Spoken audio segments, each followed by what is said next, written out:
اور ایک چیز یہ بھی یاد رکھو، جیسے تمہارے ماں باپ تمہاری بیوی کے ساس سسر ہیں، ایسے ہی تمہاری بیوی کے ماں باپ تمہارے ساس سسر ہیں۔ برابر کا رشتہ ہے، ایک طرف سے زیادہ نہیں، ایک طرف سے کم نہیں ہوتا، رشتہ برابری میں چلتا ہے۔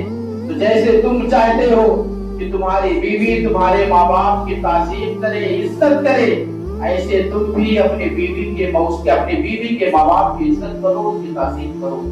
اور اگر آپ ماں باپ ہیں، آپ ساس سسر ہیں، اپنے بیٹوں کو ہرگز تانے مت دے کر کے جاہل پوری جہالت مت ثابت کرنا کہ میرا بیٹا تو اپنے ساس سسر کے کہنے میں رہتا ہے۔ اگر اس کی بیوی تمہارے کہنے میں رہتی تو تمہارا بیٹا اگر اس کے ماں باپ کے کہنے میں چلا گیا، کیا گناہ کر دیا؟ یہ جہالت ہے ہماری اور آپ کی کہ اپنے بیٹوں کو، اپنے معاشرے والوں کو تانے دیتے ہیں کہ سسرال والوں کے کہنے میں گیا، سسرال والوں کے کہنے میں نہیں گیا۔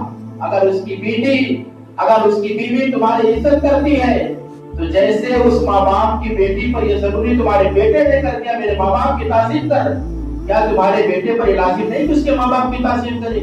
اگر آپ کی یہ سوچ ہے، آپ سب سے بڑے جاہل انسان یا کم سمجھ انسان ہو۔